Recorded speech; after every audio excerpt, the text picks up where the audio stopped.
of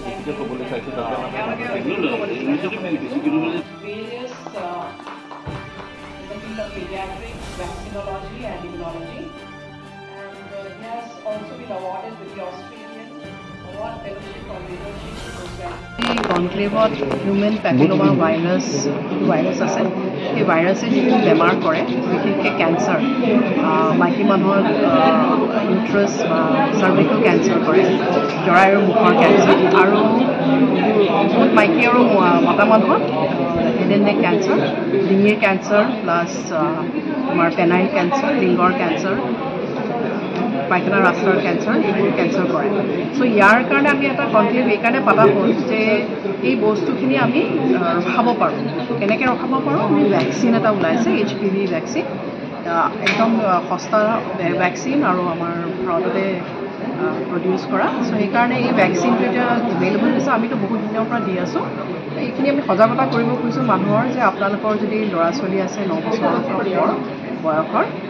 তেওঁলোকক এই ভেকচিনটো দিলে বিভিন্ন ধৰণৰ HPV ৰিলেটেড কেঞ্চাৰৰ পৰা বচাব পাৰে কাৰণ কেঞ্চাৰ ট্ৰিটমেণ্ট কৰাটো খুব এটা কষ্টলি বস্তু হৈ যায়গৈ বহুত পইচা খৰচ হয় ফেমিলি একদম ধ্বংস হৈ যায়গৈ কিন্তু সেইটো যদি আমি অকণমান পইচা খৰচ কৰি পেলাই ভেকচিনটো দিব পাৰোঁ তেতিয়াহ'লে বিভিন্ন ধৰণৰ কেঞ্চাৰৰ পৰা বাচিব পাৰিম কাৰণে হয় জনজাতি সেইকাৰণে আমি সকলোৱে ধৰি লৈছিলোঁ যে কেঞ্চাৰ হোৱাৰ লগে লগে মৃত্যু আসন্ন কিন্তু বিজ্ঞানে এনেকুৱা এটা পৰ্যায়ত আজি উপনীত হৈছে যে কিছু সংখ্যক কেঞ্চাৰ আজি আমি এটা ভাইৰাছৰ কাৰণে হয় বুলি প্ৰমাণিত হৈছে আৰু সকলোতকৈ ভাল খবৰটো হ'ল এইটোৱে যে এই ভাইৰাছটোৰ এগেইনষ্টত আমাৰ হাতত এটা ভেকচিন আহি হাতত পৰিছেহি গতিকে কেঞ্চাৰ যিটো এটা সময়ত আমাৰ কাৰণে চুব নোৱাৰা চিকিৎসা পদ্ধতিত আছিলে আজি আমি সেই ধৰণৰ কেঞ্চাৰৰ এটা অংশ হিউমেন পেপিলোমা ভাইৰাছৰ কাৰণে যিটো হয় যিটো আমি কৈছোঁ cervical cancer অৰোফেৰেঞ্জিয়েল cancer এনেল cancer penile cancer বা বিভিন্ন ধৰণৰ ৱাৰ্ড জাতীয় এইবিলাক বস্তু য'ৰ পৰা কেঞ্চাৰ হ'বগৈ পাৰে এই সকলৰ এগেইনষ্টত আজি আমাৰ হাতত এটা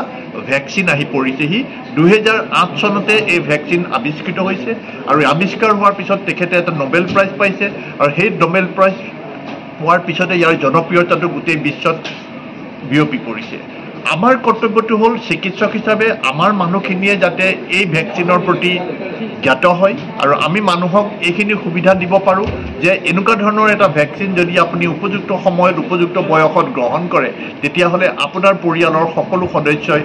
সেইখিনি বেমাৰৰ পৰা কিছু পৰিমাণে হ'লেও মুক্ত হৈ থাকিব এই উদ্দেশ্যেই আমি আজি কনক্লেভখন